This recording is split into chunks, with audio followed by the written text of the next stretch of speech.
Hello everybody. So this video is entitled Fed Today. He's a hawk.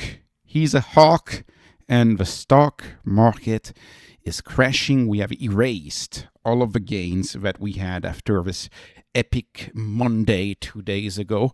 I said I would give Kevin Warsh the benefit of the doubt. The benefit of the doubt is gone. He's a hawk. That statement was awful. The bias towards a rate cut was removed, so that already spooked the market. And the press conference, was worse. It was worse, and he had said that he wouldn't be speaking publicly much. I sure wish he hadn't spoke publicly today. That was not good. That was just across the board bad.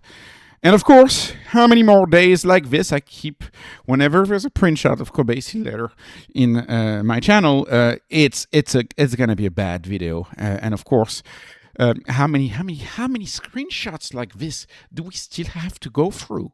1.2 trillion erased in under 2 hours. My guess is that the volatility on the market is gonna keep being this wild until 2030, and I hope we'll be done in 2030 with this wildness. Warsh term also should end about then and there. So this is worse. This is worse. We have no more guidance, no more forward guidance on the rate cuts, no more dot plot where we could see where they were headed. So that increases uncertainty. He announced like 5 task forces. Not sure what this was about. It seems like they have a lot of staff at the Fed, and these staff need to justify their jobs. That's what it seemed like to me when he talked about this. And most of the press conference was about that firm commitment to 2%. Again, if you follow the 2% CPI rule, that's something that I think they copied from the Bank of New Zealand back in the 70s. And for some reason, all central banks have had this number as their target. And you know, it's a very weird profession. It's a cohort that hang out together. There's a lot of groupthink. There's not a lot of diversity of thought. Everybody thinks the same. The EU raised the rates last week, and now the Fed is like, okay, well, my counterpart in the BC, they raised the rates. Japan's raising the rates, so I gotta raise the rates. It seems to me like Warsh is a Powell on steroid, perhaps worse than Powell. So the benefit of a doubt is gone, as far as I'm concerned. And you have this headline, of course, going on CNBC right now.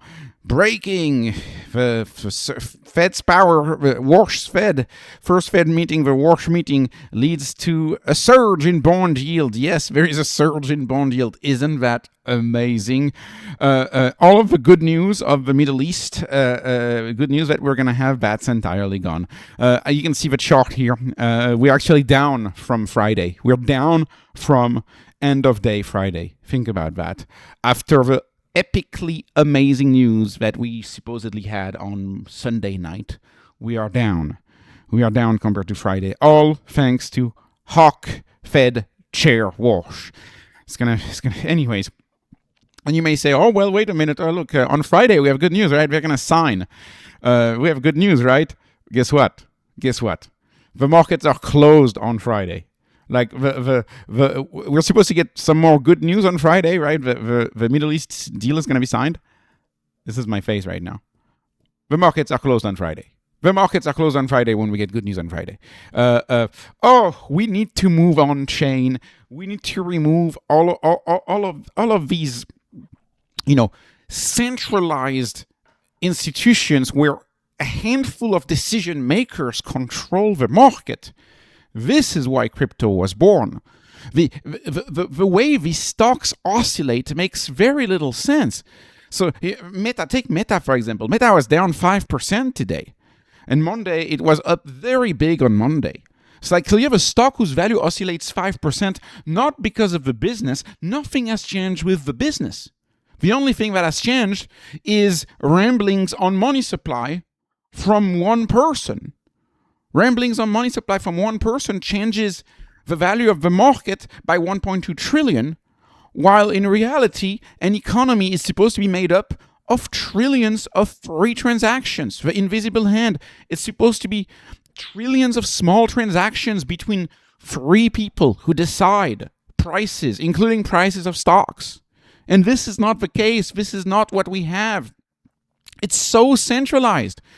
The actions, the whims, the thoughts of a single guy matter more than those of billions of people transacting trillions of time. It's a guy picked by another guy, an elected guy in the case of POTUS, and he picked another guy which was not elected. Was it the wrong pick? It seems like it was the wrong pick. I don't know what kind of conversation they had, but it seemed to me like it was the wrong pick. I was not expecting this press conference. The market was definitely not expecting him to repeat, oh, we're committed to 2%, we'll do everything we can to 2%. Like, it didn't seem like this. And the CPI, again, I'm not a macro channel, so I don't cover CPI too much, but it's a flawed metric. They play with that metric all the time. The classic Goldberg example, or the classic Bitcoin book example is the 70s. They change beef with ground beef. And they say, oh, people prefer ground beef now. And they keep inflation down. They manipulate that number. It's a very social, political process. It is not an engineered process. This is not engineering. This is not hard science. This is social science at its worst. At least that's what I believe. And I guess you get my opinion on this channel. So, of course, the bonds are rising quite a bit. Oh, yeah. Right. And you see, right, they drop the statement, the Fed statement, at 2. They drop it, right? And then the speech starts, and the speech made it twice as bad as the statement. Like I said, I wish he hadn't spoke. I really wish he hadn't spoke. Like, you see him ramble on these 5 committees. He rambles. I get it. There's too much staff at the Fed. Use AI. Why don't you lay off 80% of the staff and use AI instead? Use the latest version of Grok, Super Grok. It's great.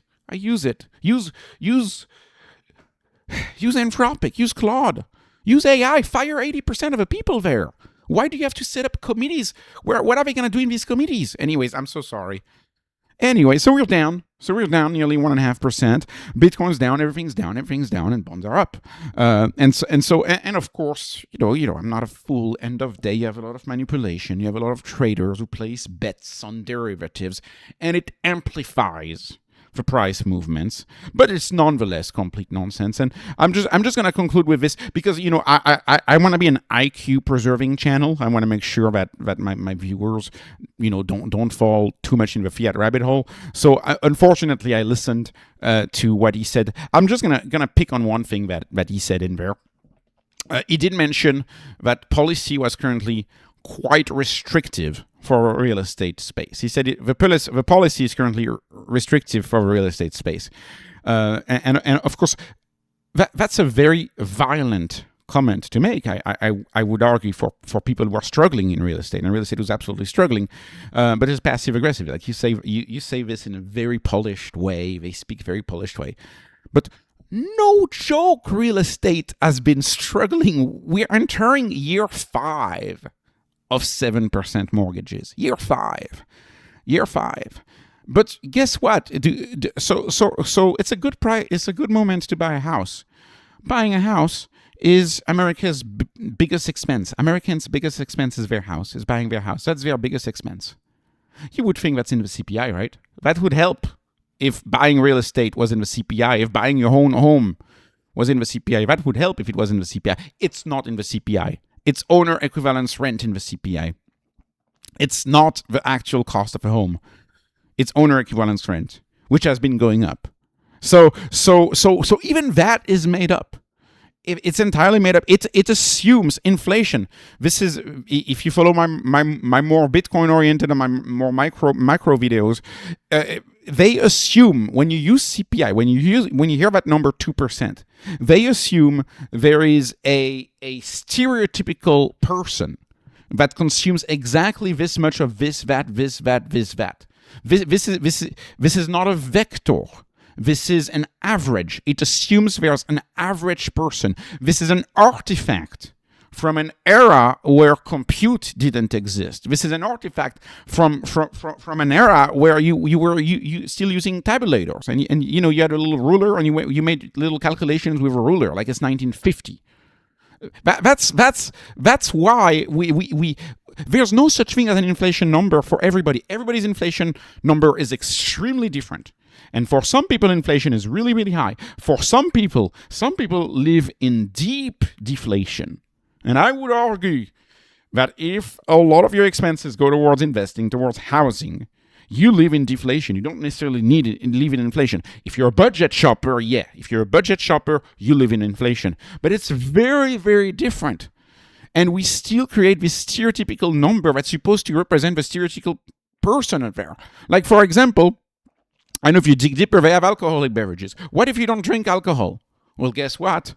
The cost of alcohol is going in your CPI. Like, it creates like a stereotypical person, which doesn't exist, by the way. And one of the other issues, in my view, is it assumes a very fiat life. It assumes you're going to rent. It assumes you're going to eat perhaps not the food that you want to eat. Sometimes, and this is more of a PCE shenanigans, but there's shenanigans in the PCA. Sometimes they look at energy, sometimes they don't look at energy. And it depends on their narrative. It's all socially controlled. This is not engineering. And it impacts the prices of our investment.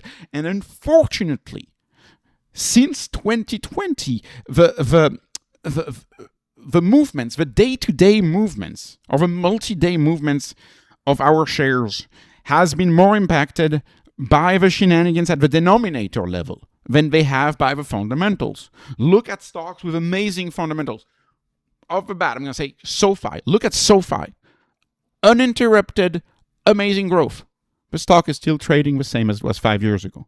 Pick a lot of hyper-growth stocks, and you'll see that many of them haven't really changed in price. And to me, this has to do with the Fed's issue and with the fact that the market is fearful about one person effectively controlling the interest rates instead of an economy controlling the rates. And if the economy controls the rate, the natural rate certainly wouldn't change on a whims of somebody. The natural rate would be what it is, and it is very, very constant in general. I talk about this in my videos. Anyways, in my Bitcoin videos. Anyways, this was not investment advice. This was not investment advice. This is not financial advice. This is entertainment. Pretty bad entertainment today. I wish this video was more entertaining. I'm not happy, but this is not investment advice ever on this channel. Please like, please subscribe, follow me on Patreon, follow me on X. Thank you for watching, and have a wonderful, wonderful day.